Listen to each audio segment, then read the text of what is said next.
Bonsoir à tous mesdames et messieurs, installez-vous confortablement car la 6e semaine de la Belgian League commence maintenant.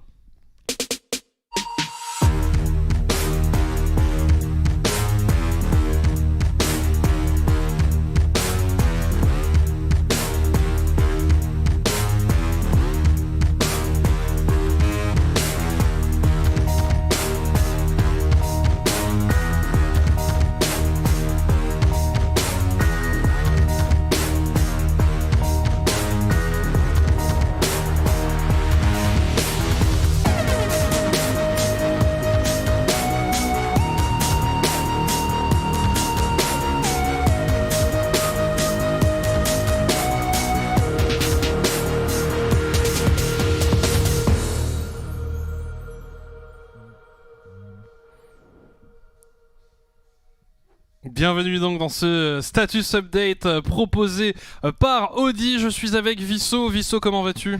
Très bien mon cher Poloax, comme tu le dis, 6ème semaine de Summer Split, une semaine ô combien importante pour de nombreuses équipes. On va jeter un coup d'œil justement à ces fameuses structures et dans l'ordre dans lequel elles apparaissent au tableau des scores en début de 6ème semaine, avec bien évidemment, vous vous en doutez, en première position Sector 1, 6 victoires, 1 défaite. Petite nouveauté bien évidemment pour cette 6ème semaine, les Sector 1 sont tombés en semaine 5. Si vous aviez manqué ce match contre Aetra, nous vous le conseillons grandement. Suivi de près par KV Mechelen qui joueront 2 fois ce soir. Aetra eSport ensuite en égalité parfaite 3 partout. Brussels Guardians et Team 7AM qui se suivent ensuite en 2 victoires, 4 défaites. Et enfin pour fermer la marche, les joueurs d'Anderlecht qui pour la première fois de leur histoire clôturent au final ce classement de la Belgian League.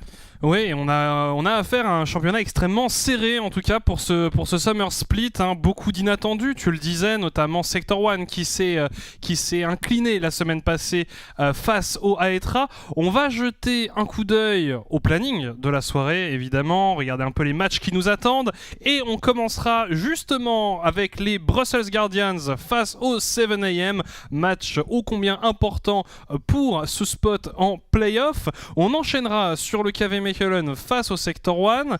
Puis de nouveau les Brussels Guardians qui cette fois-ci affronteront les joueurs d'Anderlecht. Et on clôturera la soirée avec le KV Mechelen face à Aetra. Donc comme vous le voyez, beaucoup de matchs entre des équipes qui se suivent au classement ou des équipes pour qui ça va être très proche en termes de prédiction, on va dire, parce que vraiment il y a du niveau. Le premier match donc, on en parlait, ce sera 7AM versus les Brussels Guardians, 2 équipes en 2-4 et un match qui semble très difficile à pronostiquer. Oui, effectivement, alors les teams 7M nous ont montré un niveau relativement équivalent d'une semaine à l'autre, alors que j'ai l'impression que quelques petits problèmes de son se font entendre, en tout cas dans mon oreille. La production va régler ça bien évidemment. Quelques petits soucis du côté des teams 7AM qui ont connu un début de saison assez compliqué. C'était les petits nouveaux, on n'arrête pas d'en parler. Maintenant ils se trouvent dans une situation un peu délicate. La course au playoff passe par ce match face à l'équipe des Brussels Guardians qui joue 2 matchs ce soir, 2 matchs extrêmement importants pour cette structure qui cette fois-ci aligne Nox au poste de mid laner, qui reprend son poste de titulaire après avoir laissé sa place à Razor lors du match de la 5e semaine face à Sector 1. Oui, c'est ça, un Nox qui se disait contre Sector 1, on va peut-être laisser la place à un autre joueur. Enfin bref, non, on se doute que ce ne sont pas pour ces raisons-là. Mais non, des Brussels Guardians assez en forme, je trouve, globalement sur l'ensemble du Spring Split. Ils nous montrent de belles choses. Alors tout n'est pas parfait, mais globalement, il y a quand même une belle progression par rapport au Spring Split. Et là, ce soir, avec 2 matchs à jouer, et en plus des matchs qui semblent à leur portée, on le rappelle, 7AM en premier, puis Anderlecht, eh bien, c'est quand même une très bonne occasion pour eux de prendre une sérieuse option sur une place en playoff qui, je pense, leur tend les bras quand même. Oui, c'est vrai. Alors les Brussels Guardians, on les a vus s'améliorer au fur et à mesure du Summer Split. Ils avaient connu un Spring Split relativement décevant. Ils s'étaient arrêtés juste avant justement cette fameuse place en playoff tant convoitée par les structures présentes en Belgian League. On leur souhaite bien évidemment toute la réussite lors de cette 6e semaine de Belgian League. Du côté Team 7AM, également de nombreuses difficultés, de nombreuses lacunes sur la faille de l'invocateur, à voir s'ils arriveront à accrocher cette victoire qui leur permettrait de garder ses rêves de playoff en vie, tout simplement. Après, rien n'est fait. C'est un match un petit peu, on va pas dire 50-50, importante, mais avec lequel je pense que du côté des Brussels Guardians on aurait aimé terminer, puisque peut-être un peu plus incertain, peut-être plus difficile à travailler. Après ils rencontreront les joueurs d'Anderlecht qui sont également une autre paire de manches, ça on aura l'occasion d'y revenir. On va peut-être à mon avis jeter un coup d'œil au match suivant, le match entre les Sector 1 et les KV Mechelen, un petit peu voilà, le match continuité de ce qui s'est passé en semaine 5 après s'être incliné contre les joueurs d'Aetra Esports. On a montré que les géants pouvaient saigner du côté des Sector 1, l'équipe Renard qui a perdu son premier match en Belgian League tout simplement, qui sont désormais du coup sur le score de 21-1. Face à eux, les KV Mechelen, sur la pente ascendante depuis le début de l'histoire de la Belgian League, arrivent maintenant face à leurs adversaires du jour avec un niveau plus que correct et avec, selon moi, la capacité d'au moins les faire trembler. On les avait vus trouver quelques petites failles dans la composition de leurs adversaires lors du match aller en semaine 2 de ce Summer Split, et ils arrivent ici aujourd'hui avec la volonté de sécuriser leur spot en deuxième position du classement. Oui, non, je suis d'accord que KVM est dans un spot où ils peuvent clairement aller challenge à peu près n'importe qui. Alors évidemment, Sector 1 c'est un gros morceau, mais c'est quand même une équipe qui nous montre de belles choses. Après, moi je pense quand même que Sector 1, ils étaient un peu pendant tout le split, ils n'étaient pas forcément au top du top. Moi je pense que cette défaite face au Aetra la semaine passée va leur servir un peu d'électrochoc, et je pense qu'ils vont avoir vraiment à cœur cette semaine d'arriver, de faire une game propre et peut-être une victoire rapide. Alors après, est-ce que Mechelen les laissera faire ça? Justement, ça j'en doute, mais c'est clair qu'on va avoir un très très beau match entre ces deux équipes, et c'est quand même, comme tu le disais, une bonne nouvelle d'avoir vu enfin Sector 1 un peu vaciller et même céder face à Aetra. Mais après, je pense qu'on peut voir la chose de deux façons. La première, comme tu le dis, Sector 1, voilà, qui du coup va renforcer un petit peu son effectif après cette première défaite assez historique pour la structure, ou alors tout simplement montrer un peu aux autres équipes que c'est faisable et briser un peu ce mental block qui s'était installé au fur et à mesure des différents splits de compétition, en différentes semaines de compétition. C'était difficile d'affronter Sector 1 lorsqu'on était une équipe tierce, bien évidemment, dans la Belgian League. Maintenant, peut-être que les KVM peuvent aborder ce match avec un peu plus de sérénité. À noter également que les Aetra Esports avaient remporté le match avec une composition un petit peu particulière. On avait sorti un Jhin, on avait sorti un Blitzcrank, ça avait très bien fonctionné pour cette équipe. On l'a vu, hein, bien évidemment, première victoire contre Sector 1, c'est pas rien. Maintenant, est-ce que le style un petit peu plus, pas stérile, mais un peu plus traditionnel des KV Mechelen arrivera à également écorcher l'armure brillante du chevalier Sector 1? Ça reste à voir, mais ça promet d'être un match de toute façon intéressant. Je pense qu'on sous-estime un petit peu les chances de nos Malinois de remporter cette victoire. Après, on aura l'occasion d'en reparler. Troisième match de cette soirée, match qui a été interverti à la première position à cause d'un léger petit souci médical du côté des joueurs d'Anderlecht, qui affronteront de nouveau pour la deuxième présence de cette équipe, les Brussels Guardians, pour la continuité de cette soirée. Un match très important pour les Brussels Guardians qui avaient déjà montré des petites difficultés face à Anderlecht, qui ont surtout un passif assez lourd contre cette équipe, puisque, on vous le rappelle une énième fois, le roster anderlechtois venait à la base de chez les Brussels Guardians, mais cette fois-ci les joueurs d'Anderlecht sont dans une phase clairement descendante. Depuis la semaine 1, ils n'ont tout simplement plus remporté une seule game, alors que les joueurs des Brussels Guardians, comme tu le disais, Paul Lax, eux, nous montrent de plus en plus de beaux jeux, et surtout avec des drafts très originales. Oui, ça devient assez difficile d'espérer un regain de forme du côté d'Anderlecht, parce que on ne voit pas de signe d'amélioration au fur et à mesure des semaines. C'est un jeu qui est pas très très propre. Ce qui marchait en Spring Split ne semble plus marcher en Summer Split. On pense notamment à Findus, qui nous fait des prestations beaucoup moins convaincantes qu'en Spring, et c'est aussi une performance globale de l'équipe qui semble ne plus vraiment y être en termes psychologiques, en termes mental. Il y a un souci du côté d'Anderlecht. On n'arrive pas il y a quelque chose qui bloque, il y a vraiment quelque chose qui bloque, et on se renouvelle pas non plus forcément beaucoup en termes de draft. Donc voilà, il y a toujours un peu cet arc narratif des joueurs d'Anderlecht qui font toujours un milieu de split assez mou, et puis vers la fin arrivent à retrouver des capacités, une force qu'ils avaient perdue en milieu de split, et puis vers la fin, voilà, ils renaissent de leurs cendres et ils arrivent à accrocher une place en play-off. Alors voilà, c'est quelque chose qui a toujours eu lieu jusqu'à présent, mais cette fois-ci, avec leur état de forme, avec ce qu'ils ont montré jusque-là et avec le peu de matchs qui restent, est-ce que vraiment ils vont y arriver? C'est le gros point d'interrogation, mais comme tu le disais un peu plus tôt, on a rarement vu l'équipe d'Anderlecht dans une si mauvaise posture. Ouais, et alors en plus, s'ils veulent espérer accrocher de justesse cette place au play-off, il faut absolument remporter tous ces matchs du côté d'Anderlecht, sinon leur sort ne dépend plus que d'eux. Il dépendra bien évidemment des résultats des autres équipes. Petit fait intéressant, tu parlais de Findus, je pense que Taz est également un petit peu à blâmer pour l'état de forme actuel de l'équipe. On le voit au niveau des stats, les deux joueurs sont pour l'instant top 1 et top 2 en partant du bas en termes de KDA. La kill participation de Findus a également pris un sacré choc depuis le Spring Split où il était un petit peu l'élément central, l'élément dynamiseur de toute cette formation anderlechtoise. Donc on leur souhaite bien évidemment de retrouver un peu cette forme qu'on leur connaît une fois qu'il faut absolument performer pour continuer la compétition.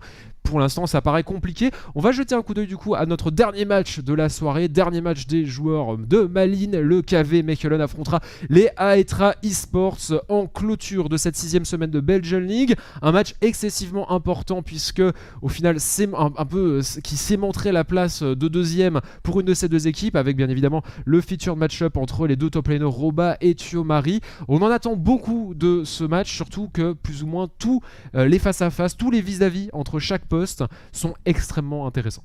Oui, c'est clairement on a choisi ce match-up top lane, mais c'est vrai qu'on aurait facilement pu choisir n'importe quel autre poste.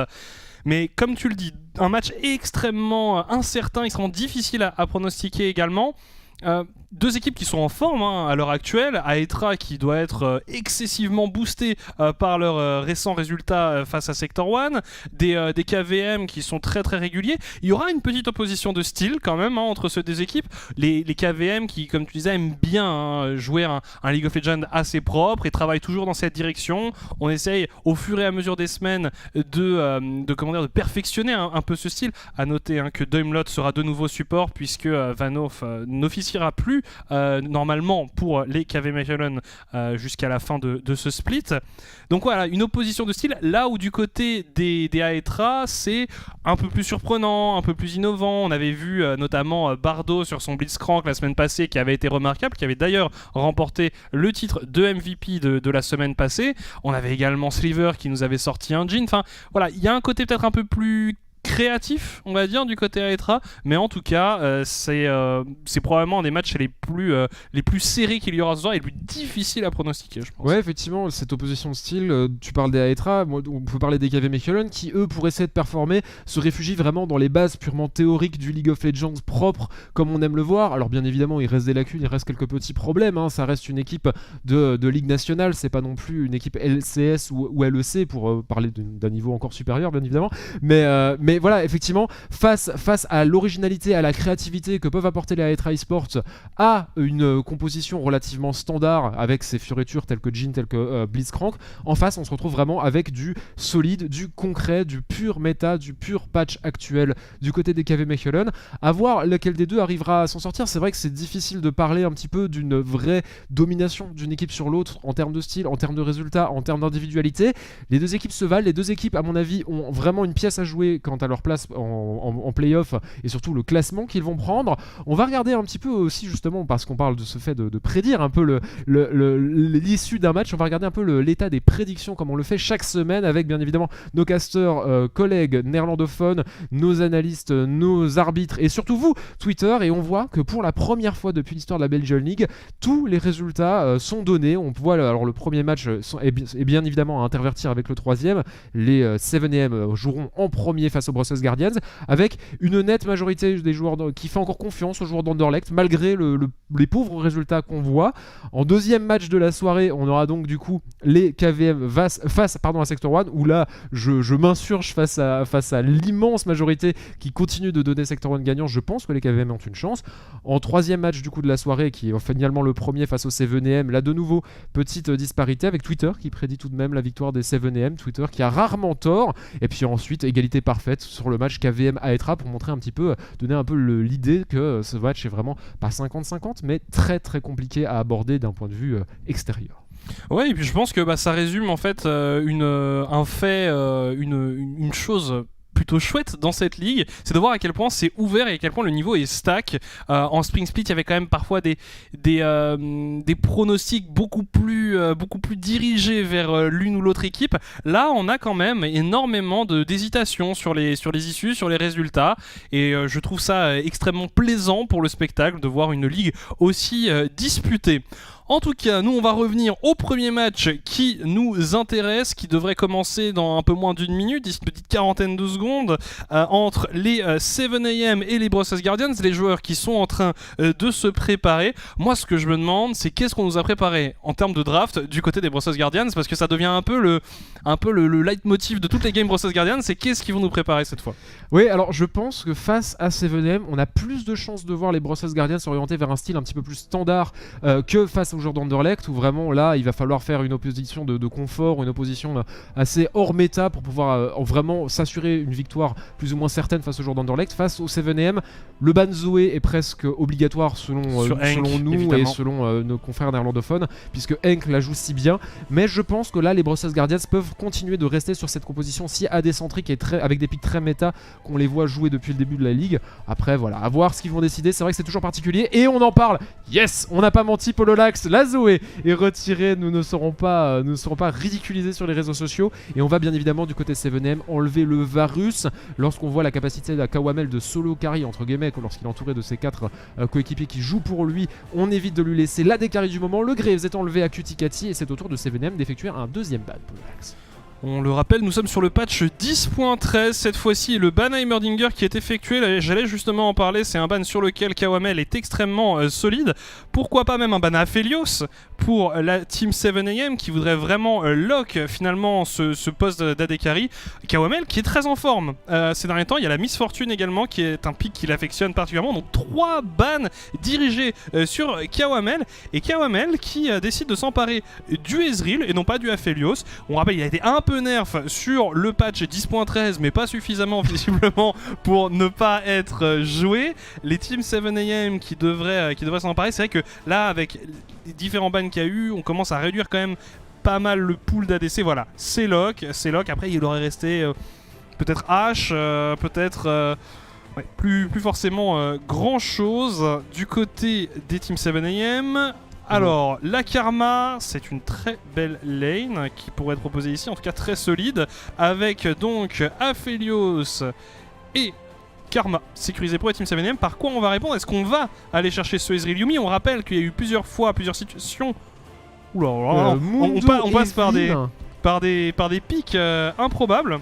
Alors est-ce que ce sont les 7 étapes du deuil ou est-ce que c'est une composition vraiment étudiée? Le Galio effectivement on le connaît très bien sur Nox, on pourrait récupérer un Bard pour Mirai, c'est désormais chose faite, donc la Yuumi est laissée de côté alors qu'on a décidé de partir sur le Ezreal, et Nox visiblement qui se dirige vers un Twisted Fate, c'est Locke, Twisted Fate AP qu'on voit revenir justement lors de ce patch 10.13 avec notamment des games en LEC. Alors je n'ai pas eu l'occasion de regarder la LCS donc je ne pourrais pas vous dire bien évidemment si nos confrères nord-américains ont décidé de s'emparer de ce pic, mais il revient en force et il revient plutôt bien. Autour des teams 7am de terminer leur première phase de pick avec le Nautilus. Pardon. D'accord, donc ce serait une Flex Karma. Alors ce serait particulier de choisir un Nautilus ou un Flex Nautilus, un Nautilus mid. Est-ce qu'on laisse le doute dans la tête des Brussels Guardians jusqu'au bout avec ce double flex potentiel? En tout cas, il y a cette possibilité-là. Il y a cette possibilité-là pour les teams 7am. Alors, on a déjà vu aussi Aphelios associé à Nautilus, hein, c'est quelque chose qui fonctionne, même si voilà, le trash était ban. Le Atrox qui est enlevé ici par les teams 7am. Et j'aime bien ce pick Twisted Fate, ça correspond bien à Nox. C'est le genre de champion sur lequel j'aime bien le voir évoluer, où il peut apporter vraiment sa présence partout sur la map. Très bon choix je pense ici de la part des Brussels Guardians.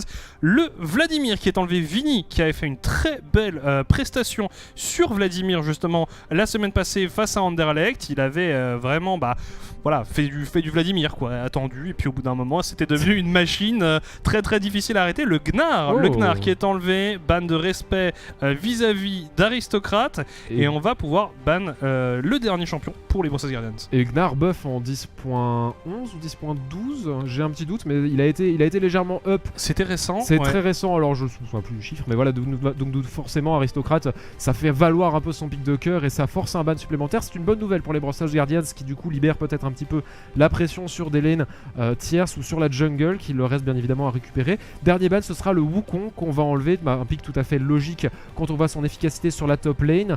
À voir ce que les 7M vont décider de récupérer, ou est-ce que les 7M vont décider d'envoyer les pics déjà en leur possession, à savoir ce Nautilus 7 Karma qui peuvent être évidemment flex.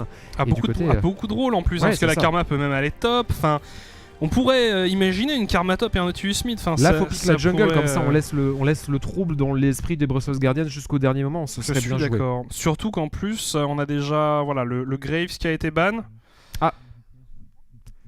Petit D'accord. crash du coach, d'un des coachs des deux équipes. Pas d'informations plus précises à vous donner à ce moment. La Champ Select est posée actuellement. Elle sera redémarrée bien évidemment dès que l'option se présente. Donc un flex pick très intéressant. Tu le disais, Karma peut aller top, mid, support. C'est ça, et le Nautilus, on peut très bien l'envisager. Bon, on voit très rarement, hein. On connaît surtout Dwinby pour son Nautilus, mais ça reste une option viable. C'est quelque chose à ne pas négliger, et surtout, les 7am, c'est une équipe qui aime bien jouer avec cette notion de flex, qui aime bien se laisser un maximum de possibilités jusqu'à la fin de la draft, et comme tu le disais, le pick de la jungle semblait, si ce n'est logique, en tout cas intelligent, histoire de vraiment se laisser un maximum de latitude pour le last pick. Du côté Brussels Guardians, voilà, pour l'instant on est sur du classique. Je suis quand même surpris de voir autant d'équipes un peu délaisser Yuumi associée à Ezreal. Alors certes, ce n'est plus aussi dominant qu'avant, mais ça reste une duo lane assez safe, assez efficace. Après, on le sait, hein, Mirai est un bon joueur de Bard et c'est un champion qui l'affectionne particulièrement. Donc l'occasion pour lui d'être à l'aise. Et puis Ezreal Bard, c'est pas du tout ridicule. Ezreal, c'est typiquement le genre ADC que tu peux laisser un peu solo sur sa lane parce qu'il a cette possibilité de repositionnement et d'escape un peu plus aisée que Aphelios par exemple, et donc permettre au Bard d'apporter un maximum de présence. C'est vrai que là, avec Twisted Fate, avec Bard, disons qu'on annonce énormément de mobilité et potentiellement de rotation pour les Brussels Guardians. Un jeu sur lequel ils ont pas forcément été mauvais jusque-là dans ce Summer Split. Ouais, effectivement. Alors, le pré-pick Mundo du côté des Brussels Guardians qui avait été effectué par Chamber, j'ose espérer qu'on l'a abandonné. Je trouve sinon on va manquer pas mal de tanking / CC. Enfin, un petit Maokai, moi, me ferait un petit peu plus plaisir puisque Horn commence à perdre un peu de sa superbe face à une composition 7am où on a en plus ce doute, comme tu le disais, voilà, du flex, du triple flex Karma, double flex, peut-être triple flex Nautilus proposé par les 7am. C'est un man-game relativement difficile à anticiper côté Brussels Guardians, surtout qu'en plus là on dédosse le coach adverse pour essayer de se donner plus de temps de réfléchir. C'est vraiment bien joué de la part d'une... Non, c'est complètement faux, vous inquiétez pas. Bien évidemment les communications et tout sont contrôlées et tout se fait dans les règles de l'art. J'aime beaucoup le fait qu'Onox soit évidemment, comme tu l'avais dit, envoyé sur un pick peut-être un petit peu plus personnel avec ce Twisted Fate AP qui revient un peu plus dans la méta, mais qui est surtout un champion qui au final est joué un peu au feeling parce que c'est un champion si particulier avec un gameplay et surtout un objectif relativement différent de ce qui se fait actuellement sur la mid lane, avec cette possibilité de décal et avec surtout ce 1v1 si voilà, j'allais dire original, mais bon, Twisted Fate est présent depuis la bêta, donc on va peut-être pas appeler ça un champion original, mais voilà, qui sort de l'ordinaire dans un patch 10.13 où même s'il revient un petit peu, reste peut-être un peu minoritaire. Le pick Bard, moi, me fait toujours plaisir, non pas parce que le champion est quelque chose que j'apprécie particulièrement, même si c'est le cas, mais surtout parce que voilà, c'est aussi un statement sur la Belgian League où on a 5 joueurs sur 6, y compris en jungle, qui sont OTP Bard, d'arriver à le sortir et d'en faire quelque chose, c'est intéressant. On a Yoni qui est un très bon joueur de Bard, on a Mirai, on a Bardo, ça fait déjà 3. On avait Feu Drolex. Drolex, oui, c'est vrai. Drolex, il n'est plus là, mais oui, on avait Drolex, on a... Toi, tu le joues beaucoup. 5 même niveau que les joueurs. Au moins. Même niveau que les joueurs, Easy. Si pas plus. Maîtrise 7 sur Maokai, by the way. Ça balance les dossiers. Ça balance les dossiers pour faire du contenu pendant les phases de problèmes techniques. Écoute, on s'en sort comme on peut. Écoute, oui, moi j'aime les tanks. Non, mais attends, est-ce qu'on n'a pas d'autres? Parce que Savior, on l'a pas trop vu sur Bard. Lui, c'est plutôt Karma, c'est plutôt Leona. C'est vrai. Très très bonne Nami, c'est Et du côté de Flubberchut, du coup Vanov. Du coup Dreamlot. Il y en a bien un des trois qui joue Bard. Peut-être. Trash beaucoup pour Vanov. C'était beaucoup de trash. Et puis. On est reparti dans la phase de draft, Polola, que je t'interromps. On a bien pris la jungle du côté Team 7M. C'est un Olaf qui a été récupéré en face côté Brussels Guardians. On s'oriente vers une Rek'Sai qui a été lock. La Rek'Sai, bien évidemment, de Chamber qu'on avait déjà vu jouer, si pas la semaine dernière, la semaine d'avant. J'ai un petit doute. Et enfin, Mirai qui va devoir compléter la structure de la formation de son équipe avec le choix du top laner qui va peut-être être fait d'ici quelques secondes. Un top laner entre guillemets blind puisqu'on ne sait pas vraiment où peut se diriger cette karma, et on a le Horn qui est envisagé côté Brussels Guardians, un Horn qui a un peu perdu de sa superbe mais qui reste un tank de qualité avec des CC, avec de l'engage, avec du pile. Et côté 7M, les cauchemars nous sont rappelés du côté 7M avec la Shyvana qui est survolée par Mark. On n'espère pas voir ce pic revenir. Un Shen face à Horn, ça reste beaucoup plus standard, beaucoup plus logique, et c'est chose faite côté 7M. Ce sera donc un Shen top lane pour le Lax, j'imagine. Attention, on n'est jamais à l'abri de... Voilà, non, mais c'est vrai que du côté des Brussels Guardians, c'était beaucoup plus lisible, on va dire, comme draft, beaucoup plus simple à appréhender. Ce qui est étonnant d'ailleurs.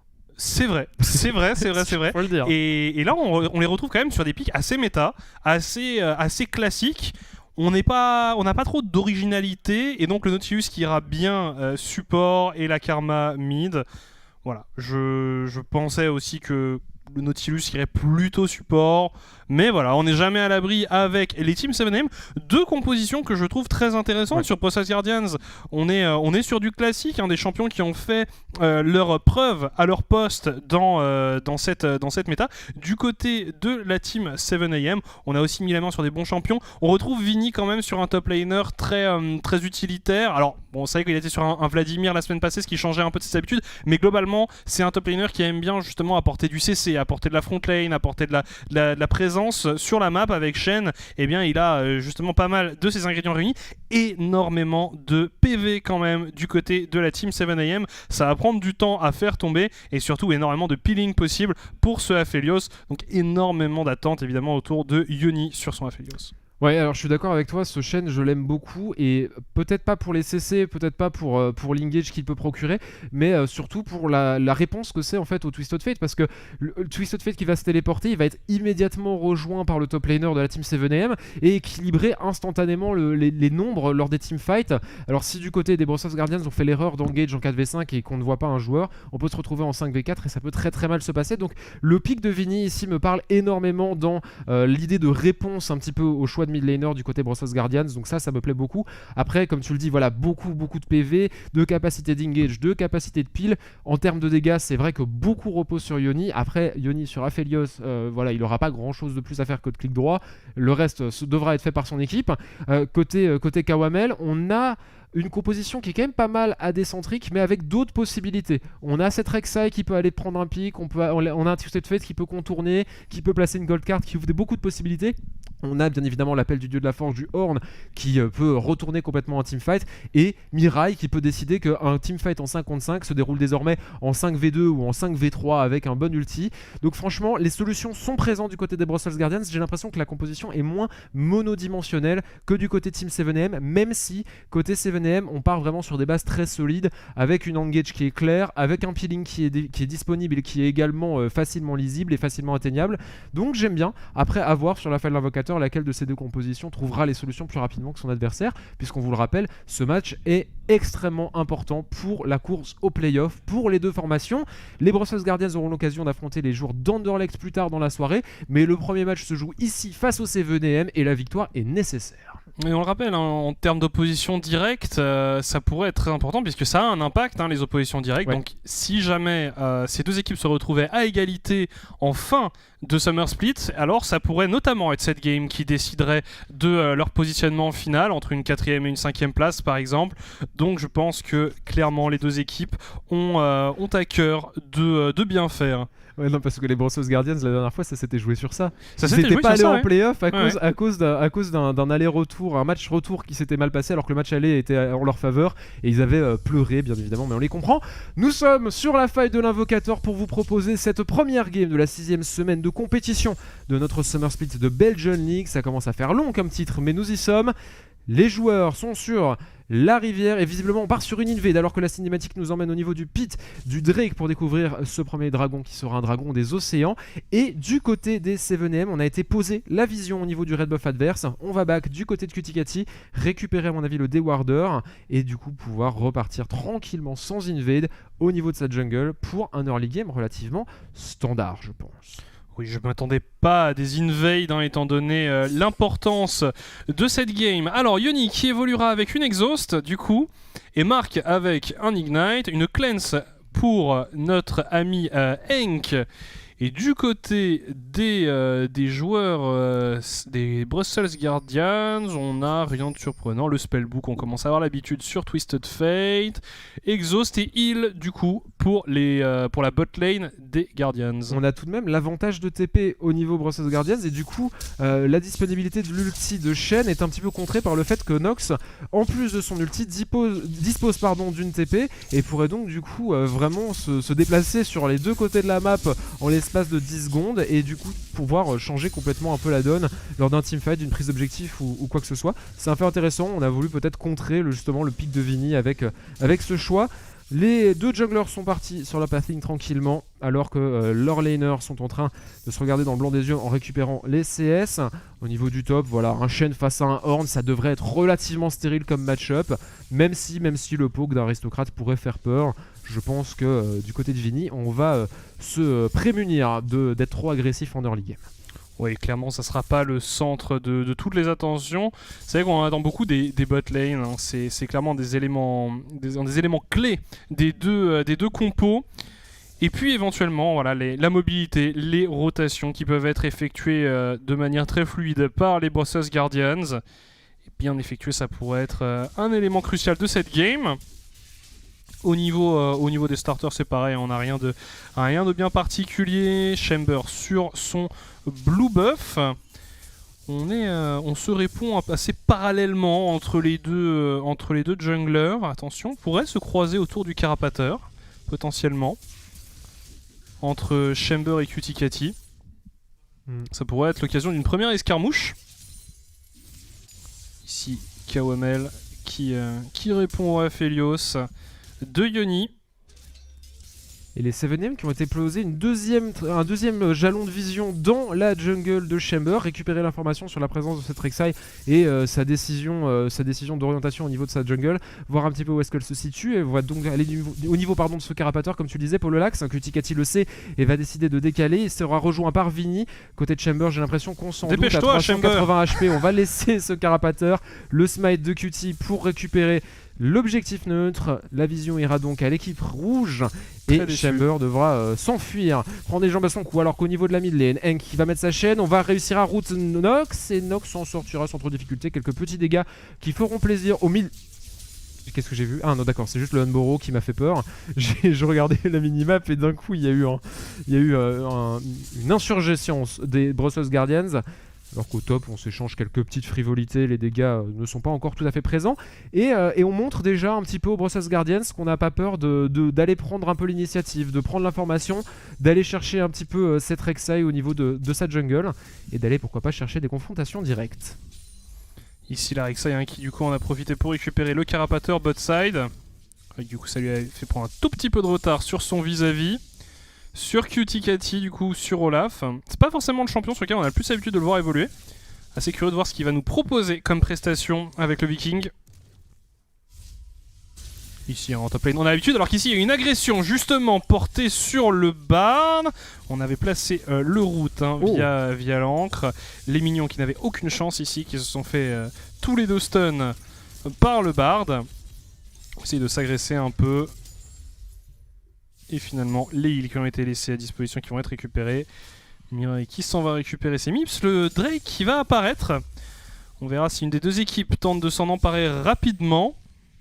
Ça pourrait être éventuellement le cas. On TP back ici du côté de Nox. On va essayer de mettre une petite gold card sur Henk. Voilà, rien de bien décisif. Mais on le rappelle, la Karma évolue avec une cleanse et non pas une TP. Les backs sont donc parfois plus pénalisants. Et Nox qui veut essayer de s'assurer que la Karma perde un maximum de temps. Justement qu'elle manque un maximum de farm. Et aussi potentiellement pour une prio mid qui pourrait leur permettre d'aller sur un Drake, même si la Rek'Sai n'est pas là pour l'instant. Ouais, Mirai à la course au mips ici. L'absence de marque lui permet d'aller chercher un petit peu son passif un peu partout sur la map. Il va rejoindre KOML ici sur cette bot lane, lui permettre de farm un petit peu plus aisément lorsque ce Nautilus sera de retour avec son Aphelios. Pour l'instant, une game relativement tranquille, pas d'over-engage, on prend pas trop de risques, les objectifs sont tranquillement wardés des deux côtés, la prise d'information est relativement passive. On va tout de même avoir potentiellement une décale de cette Rek'Sai au niveau du top, Chamber qui pourrait venir faire un petit peu la différence dans le 1v1 opposant Aristocrate et Vini. On va décider d'y aller, au niveau de la mid lane on se regarde toujours dans le blanc des yeux entre Nox et Hank.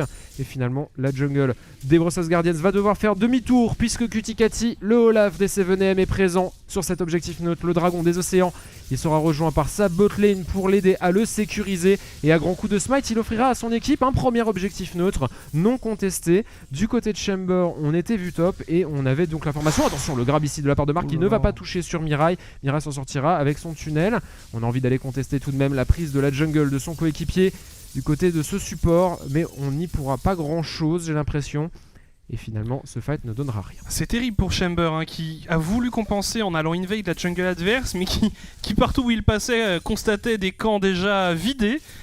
Et pendant ce temps-là, en effet, les 7AM qui ont pu prendre le Drake sans qu'il y ait la moindre compensation, puisqu'il n'y a pas eu de gank non plus au top. Donc voilà, petit temps de jeu assez regrettable ici pour Chamber, qui n'est toujours pas niveau 6 d'ailleurs, hein, contre un Cuticati qui lui l'est déjà.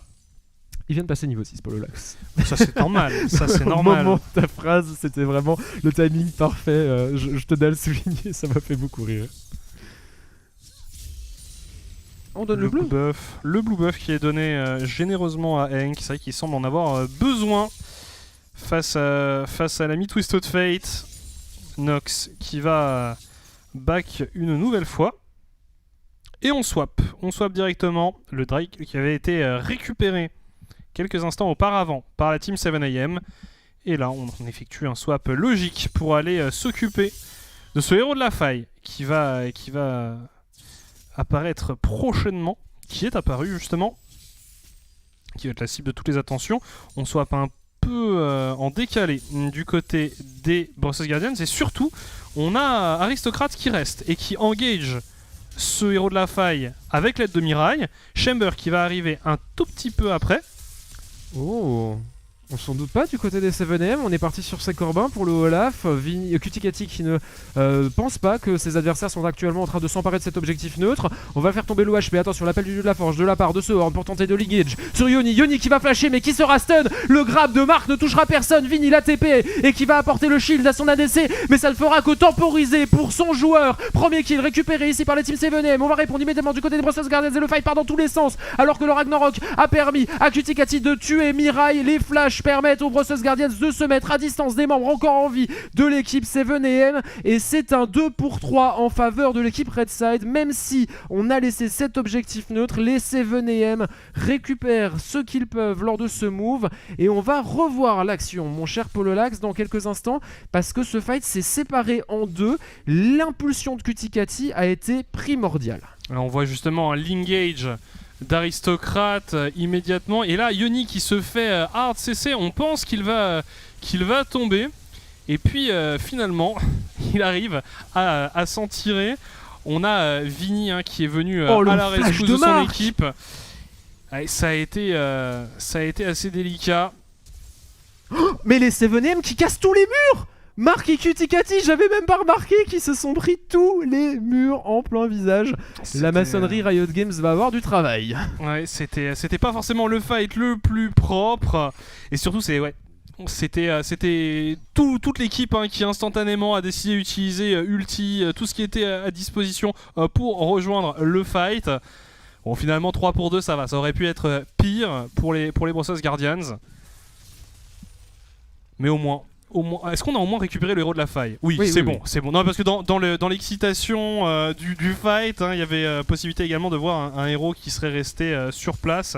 Non, ça a été sécurisé par Chamber au moment où le fight était encore dans ses débuts. On a pris le temps quand même de récupérer l'œil.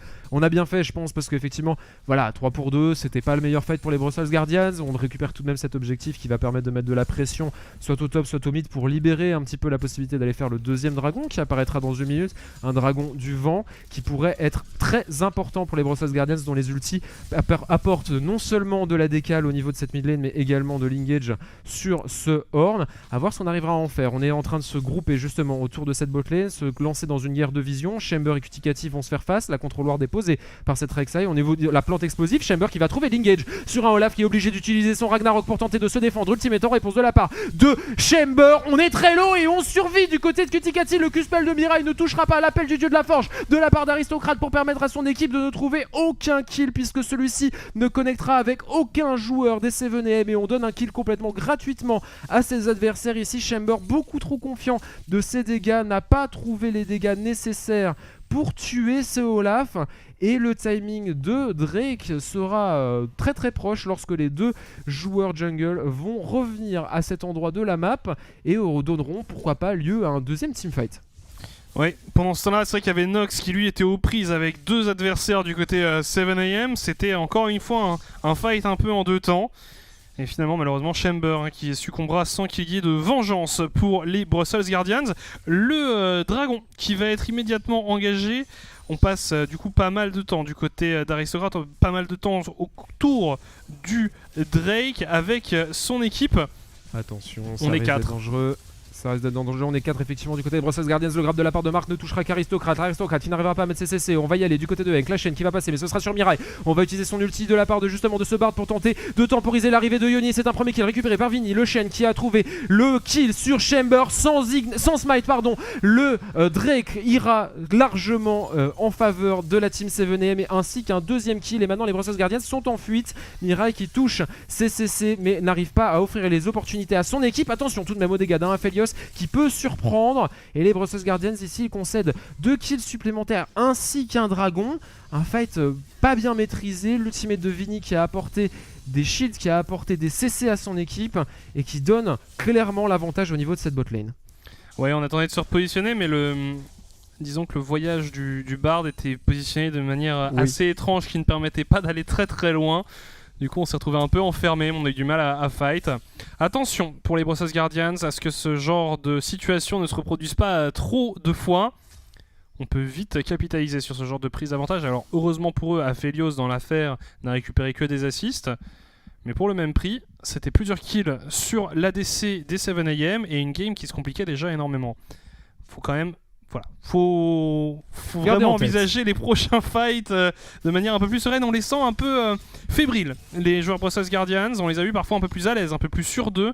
Là, c'est vrai que les fights sont un peu brouillons. Oh, attention Nox. Oh, et la grenade qui va être utilisée par Marc. Le grab qui s'en suivra à la gold card ira toucher Yoni, mais beaucoup trop tard que pour sauver le mid laner des Brussels Guardians qui laisse un kill supplémentaire à leurs adversaires. Et de nouveau une assist sur cet Aphelios qui ne s'emparera d'aucun kill. On a juré Marc qui s'est du coup accordé la mort de ce Twisted Fate. Et effectivement, du côté des Brussels Guardians, de petites erreurs, mais de petites erreurs qui s'accumulent au fur et à mesure. Et ici Nox sans vision qui donne son corps à son adversaire. Ultimate de la part de Mirai, le voyage pour aller chercher justement l'ADC qui n'aura que son flash pour tenter de s'en sortir, et c'est pour l'instant chose faite, mais ce ne sera que temporaire. Un ulti de Chamber pour sécuriser le kill, mais maintenant c'est un Ragnarok utilisé de la part de Cuticati qui est au corps à corps avec son vis-à-vis. Le jungler remportera ce face à face, mais c'est Hank qui récupérera le kill, et juste comme ça on récupère un kill côté Brussels Guardians, on en donne 2, et c'est de nouveau un move en faveur je pense de la team 7AM qui ici s'offre petit à petit un avantage en termes de gold non négligeable. Rift Herald disponible ici, Cuticati qui va deny un petit peu la vision de ses adversaires et qui devrait partir sur cet objectif. Ouais, c'est dommage ce qui se passe pour l'instant du côté des Brussels Guardians, parce que c'est eux qui essayent de créer le jeu à chaque fois, mais c'est les 7AM qui jouent simplement en réponse, qui attendent finalement la prise de risque. Il y a juste eu ce catch sur le Twisted Fate, mais sinon tous les autres kills quasiment c'est des kills en réaction, en défense finalement. On attend et on se sert. C'est dommage, on n'est pas récompensé pour les prises d'initiative du côté des Brussels Guardians, mais d'un autre côté, c'est pas les prises d'initiative les plus propres. Donc voilà, pour les 7AM pour l'instant ça marche. A noter Hank qui est pas forcément extrêmement flashy, mais qui est tout de même en 3-0-2. Le mid laner 7AM qui fait un très très bon travail sur sa karma. Donc non, pour l'instant, on en attend plus des Brussels Guardians. Et surtout, on le rappelle, ils ont 2 matchs à jouer ce soir. Il va falloir être en forme ce soir pour aller chercher ces 2 victoires qui sont cruciales. Alors j'ai une question, c'est peut-être moi qui ai mal vu, mais est-ce que Chamber a utilisé l'œil de l'Hérald? Je n'ai pas vu non plus l'œil de J'ai l'impression du que héros. les tourelles, les premières, les T1 des 7M sont en vachement bonne santé pour avoir subi une charge d'Hérald. Alors soit il a utilisé, mais on a réussi à deny la charge du côté des teams 7M, ce qui serait pas mal bien joué, soit il a expiré. Alors j'avoue de ne pas avoir l'information, peut-être qu'on nous la donnera d'ici la fin de la partie, mais voilà. Je me faisais Petit exactement point la même d'interrogation. réflexion, puisque maintenant on le voit sur le Olaf, mais c'est vrai qu'on n'a Ouais. pas vu de héros de la faille. À voir, on aura l'information. N'hésitez pas bien évidemment à nous trash talk dans le chat puisque vous l'avez bien sûr cette info. Mais du côté de Twitcati, l'œil de l'Hérald il est bien disponible. Le slot de Ward est occupé par cet objectif, alors qu'on va du coup pouvoir attendre tranquillement le pop du 3ème dragon, le dragon de la montagne, qui sera disponible d'ici moins d'une minute sur la fin de l'invocateur, alors qu'on va essayer de récupérer cette T1 sur la bot lane du côté de Nox, cette T1 qui a 3 HP. Donc on est un petit peu déçu du côté de ce Twisted Fate, mais c'est ça qu'il faut faire, faut mettre un petit peu de pression, Attention. lancer le split push. Attention, On est à Nox trois. ici, On est effectivement. 3 du côté des 7am face aux Brussels Guardians. On ne veut pas laisser cette tourelle pour les adversaires. Mirai qui décale du coup en soutien à son mid laner, mais c'est pas passé loin. On utilise le héros de la faille, on va même récupérer le First Blood de tourelle. Non, C'est trop on malin, temporise, Mirai. on temporise. Bien On joué. temporise du côté de Mirai avec l'ultimate de Bard pour éviter la charge du héros. On va se battre jusqu'au bout pour ce First Blood de tourelle, visiblement. On essaye d'amener la wave du côté des 7am et Ça on va va être récupérer. On va la récupérer. Donc Hank qui aura bien fait de se battre pour défendre l'édifice. On récupère quelques gold justement en plus pour cette équipe.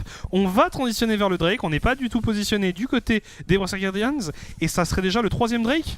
Ouais, attention, on a 2 TP au niveau des top laners bien évidemment qui pourraient rejoindre leurs équipes, mais du côté des 7M, on n'est pas vraiment en mise en danger par la formation Brussels Guardians. Sans ulti, Mirai malheureusement ne peut pas temporiser que pour permettre à son équipe de se repositionner. Et c'est effectivement, comme tu le disais Pololax, un 3ème Drake offert entre guillemets à cette équipe Redside qui connaît un early game plus que convaincant à 17 minutes d'avoir déjà en poche un dragon des océans, un dragon du vent et un dragon de la montagne. C'est plutôt positif pour des 7M qui, on vous le rappelle, ont tout à gagner en remportant cette partie, à voir s'ils arriveront à maintenir un petit peu le mouvement, le momentum qu'ils ont réussi à imprimer dans la game, en punissant les Brussels Guardians, en prenant des bonnes décisions, en mettant la pression aux endroits où il faut. Et on l'avait vu, hein, juste avant d'aller mettre la pression sous cette T1 et de lâcher le héros de la faille du côté de Cuticati, on avait récupéré toute la vision dans la river. Les Brussels Guardians étaient aveugles au niveau de ce pit du Drake, et du coup on savait que les adversaires étaient à ce niveau là, mais on savait pas combien ils étaient, on savait pas combien d'HP ils étaient, et donc du coup le contester était très difficile. On avait pris la décision de retourner à la base, laissant du coup un 3ème Drake à leurs adversaires, et donc l'impossibilité de laisser le suivant à ces mêmes joueurs. En tout cas, je suis agréablement surpris par ce que nous proposent les 7am dans cette game. Ils jouent pas forcément d'une manière excessivement spectaculaire, mais c'est plutôt propre. Les calls sont sensés. On prend des bonnes décisions. Donc ouais, très, très agréablement surpris par cette équipe qui décidément monte en puissance et progresse au fur et à mesure de ce split. Attention, top lane, aristocrate, non, c'est seulement Hank qui met quelques petits dégâts. Avec son Ardent Sensor, c'est vrai que quand on joue Ornn, on n'a pas trop peur des dégâts que cette Karma peut mettre, mais attention, les Team 7M sont en train de s'orienter au niveau de cette top lane. On ping éventuellement les positions des wards, Kawamel ici qui se doute d'une entourloupe et va donc dash out pour se prémunir d'un grab bien positionné de la part de Marc. Et les Team 7M qui ont le contrôle, tout simplement. Ouais, c'est beaucoup plus propre jusque là. On envoie justement la bot lane et le jungler au mid en 3-1 assez classique. On essaie d'être rejoint par la Rek'Sai. Non, on va laisser cette tour gratuitement. C'est bien dommage ici. C'est bien dommage, un objectif encore une fois peu défendu. L'écart au gold qui peu à peu se creuse, hein, 4K en faveur des 7am. Ce dragon d'ici 2 minutes 40 qui va apparaître et qui est déjà une grande menace pour les Brussels Guardians commence à être un peu moins à l'aise dans la game du côté des Brussels Guardians. On a du mal à prendre des décisions concluantes. On a essayé en début de game de mettre du rythme, de provoquer des escarmouches, de provoquer des fights. Même la T1 top aussi, hein, elle a pas beaucoup de PV, c'est beaucoup de gold qui dorment hein, pour les Brussels Guardians. Donc on a essayé de mettre du rythme du côté de l'équipe Blue Side pendant le début de la game, et après maintenant on est un peu plus, on a un peu plus de mal à être libéré en termes de jeu. Allez, on va quand même la récupérer la tour. C'est On tellement va essayer. frustrant. On va essayer, bah là ça devrait être bon au niveau du bot, hein, avec Aristocrate et son horn, on va juste push la wave qui s'y trouve pour permettre au creep de s'écraser dessus et à offrir enfin ces golds dormants dont tu parlais Pololax à son équipe. Mais maintenant un baron Nashor est disponible sur la faille de l'invocateur et la guerre de vision a un tout autre sens que celle autour du pit du Drake, puisqu'il va falloir absolument éviter que les 7M s'emparent de cet objectif pour les Brothos Guardians et inversement bien évidemment. Alors qu'on voit ici Hank tranquillement en train de tenir cette wave, éviter le push. On va tranquillement revenir à la base pour les 7M, récupérer des derniers objets, récupérer un petit peu de quoi mieux s'orienter pour le prochain teamfight que l'on sait est inévitable. Lorsqu'on voit la composition des Brothos Guardians, c'est ça qu'ils veulent, c'est chercher l'engage, c'est trouver un petit peu le catch pour s'offrir le bon teamfight. Est-ce que c'est sur Mark? Je ne pense pas. Cuticati est également un petit peu excentré, mais Yoni est présent juste à côté pour venir aider ses joueurs. Attention, l'appel du de la forge va quand même décider d'y aller sous la T1 au niveau de la mid lane. Mark qui ne dispose plus de son grab, désormais on va utiliser son ulti du côté de Yoni pour temporiser les ardeurs des Brothos Guardians. Nox obligé de flash out sous les dégâts d'un Aphelios en colère, et le voyage de Mirai emportera le Ragnarok de Cuticati vers son mid laner. Le premier kill est trouvé par Vini avec une TP très bien trouvée. Chamber égalisera les kills avant de tomber lui-même. Les Brothos Guardians sauvent les meubles grâce à leur le jungler, mais en 4v3 ils ne peuvent rien faire face à des 7M plus qu'en confiance dans cette partie, mais toujours pas de kill pour l'ADC de cette formation Red Side. Attention tout de même à pas vouloir défendre, c'était de trop. Ardemment, très bon flash-in ici de la part de Vini qui vient appliquer le taunt sur deux des joueurs encore en vie des Brothos Guardians. Cuspel mantra de la part de Hank pour repousser une dernière fois Aristocrate dans ses retranchements. Et on est excentré du côté de Mira et on offre son premier kill à l'ADC de l'équipe rouge. Et Aristocrate et Nox doivent battre en retraite pour récupérer les HP qui leur manquent et pouvoir envisager peut-être dans 10 secondes d'aller titiller les 7M qui sont très bien installés dans leur game au niveau du pit du Drake. Oui, justement, hein, ils vont directement aller sur ce Drake. C'était un peu la débandade du côté des... Oh là là, sa TP du côté des Brothos Guardians. On a Aristocrate ouais, qui veut essayer de gêner un peu ses adversaires. Il est peut-être allé un peu trop tôt, il temporise un maximum. Il y a quand même de bons dégâts sur Yoni, mais malheureusement il va tomber avant que le reste de son équipe arrive.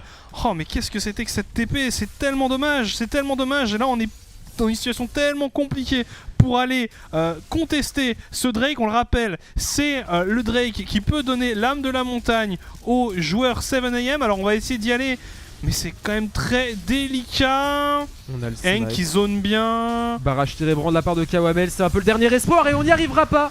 Du côté des Brothos Guardians, âme débloquée pour les 7am. À seulement 23 minutes de jeu, les Brothos Guardians s'effondrent dans cette partie. Tous les objectifs neutres, à part un petit héros de la faille, sont partis en la faveur de leurs adversaires, alors qu'on va revoir l'engage au niveau du mid pour le Lax. Oui, c'est de là que tout est parti finalement, hein. On a voulu tout donner, on a vu Nox qui attendait de garder sa gold card le plus longtemps possible pour Yoni, et puis là voilà, on a essayé de fuir un maximum, et là on a un Olaf sous stéroïde, hein, avec l'ulti du Shen, avec le boost de la Karma. Il était littéralement intuable, ça a pris beaucoup de temps, et finalement on a perdu que lui. Et bon, certes il est mort, hein, Cuticati, mais il a permis tellement de choses pour son équipe. Et on a vu, hein, c'est très difficile d'aller chercher ce Aphelios. On le protège de manière acharnée du côté des 7am. On a tout donné pour le protéger. Et derrière, évidemment, les dégâts qu'il a pu appliquer étaient difficiles à supporter pour les Brothos Guardians. On a du mal à trouver des solutions. On tente ses catchs avec ses engages d'aristocrate avec son horn, mais ça ne porte pas ses fruits pour l'instant. On arrive toujours à s'en tirer. On répond quand même en prenant la T1 mid, le dernier bâtiment du rideau de T1 qui est sécurisé. Et les 7am qui vont aller se positionner potentiellement autour de ce Baron Nashor.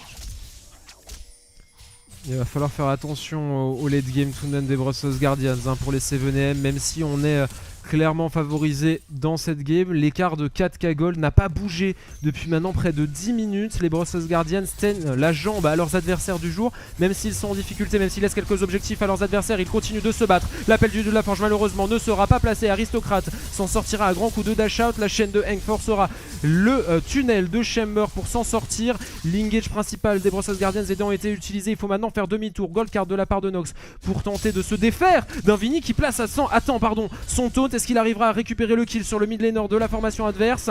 On va utiliser l'exhaust et une deuxième gold card du côté de ce Twisted Fate. Et maintenant les 7M ont le champ libre face à ce Baron Nashor qui pourrait être la clé de leur victoire face au tanking prodigué par Aristocrate et son deuxième item à peine complété à l'instant. On va pouvoir trouver quelques petites solutions du côté des Brussels Guardians. L'ulti de Mirai pour temporiser l'arrivée de toute son équipe au niveau de cet objectif si important pour cette équipe Blue Side. 3000 HP sur le Baron Nashor, le grab de marque pour tenter de temporiser. 1000 HP, est-ce qu'on arrivera à le contest? Non, c'est Kutikati qui va s'en emparer. Et maintenant les Brussels Guardians dans la tourmente doivent reculer, doivent s'enfuir alors que Kawamel est dans la tourmente. Son support finit par tomber. Aristocrate sera le doublé offert au Olaf des Team 7AM. TP de la part de Shen pour venir mettre les derniers CC sur la formation encore vacillante des Brussels Guardians qui vont normalement s'incliner face à des 7AM qui ont très bien joué tout au long de la partie. Chaque objectif, chaque fight était calculé. Les flashs de marque dégueulasses, mais ce n'est pas grave.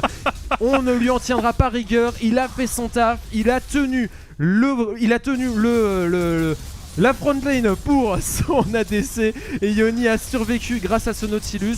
2 flashs dans le mur, qu'est-ce que c'est quand on finit de terminer la base de ses adversaires du jour? Les Brussels Guardians laissent la place aux 7AM qui gardent leur espoir de playoff encore en vie. Un appel de la forge illusoire pour cette équipe. Victoire des 7AM. Je n'imaginais vraiment pas cette game comme ça. Pareil. Je pensais vraiment qu'il y aurait que ce serait une game assez longue avec pas mal de bonnes décisions des deux côtés, et au final on a des 7AM qui ont été beaucoup plus réalistes et beaucoup plus concluants, beaucoup plus clutch tout simplement que leurs adversaires. Les prises de décision semblaient claires, précises, efficaces. On a vu une âme du dragon récupérée à 23 minutes, quelque chose comme ça. Enfin, c'était très propre. Et 7AM qui n'ont pris aucune initiative, simplement le fait de répondre aux tentatives de gank, aux tentatives d'escarmouche de la part des Brussels Guardians. Et finalement, en capitalisant simplement sur les erreurs des adversaires, ils ont réussi à faire une game rapide et propre. Donc GG au 7AM pour les Brussels Guardians. Un peu déçu quand on sait ce qu'ils nous ont montré certaines semaines où c'était quand même assez convaincant. Là, c'est un peu plus discutable. Et j'espère pour eux qu'ils vont réussir à se reprendre face à Anderlecht, parce que sinon, ça pourrait devenir assez délicat pour eux. Ouais, j'avoue ne pas avoir fait tous les calculs de scénarios possibles en fin de semaine 6 si les Brussels Guardians venaient à s'incliner par 2 fois lors de cette soirée. Effectivement, alors tu parles de cette game qui s'est déroulée très rapidement. Les 7AM n'ont vraiment pas laissé le temps de respirer aux Brussels Guardians qui n'attendaient que ça, puisqu'on l'a vu au fur et à mesure de la partie, le Horn devenait de plus en plus tanky. Il était level 13, donc il n'a pas encore eu l'occasion d'upgrade les items de ses coéquipiers, et donc du coup on laisse toute une série de gold vacantes. En tout cas, si on avait permis aux Brussels Guardians, à mon avis, de faire continuer la game pendant encore une dizaine de minutes, les 7AM auraient à mon avis eu plus de mal à la clôturer. Après, on avait Aphelios, voilà, on avait quand même des solutions. On avait Aphelios, on avait Marc qui, malgré 2-3 petits flashs un petit peu ratés, ont quand même réussi à offrir les différentes occasions. GG, comme tu dis, effectivement, 7AM qu'on n'attendait peut-être pas à ce moment-là dans la partie aussi confiant, mais bien joué à eux. On va se laisser pour une EMA avec notre collègue Xavier Exodus et on se retrouve juste après pour la prochaine game KVM contre Sector 1.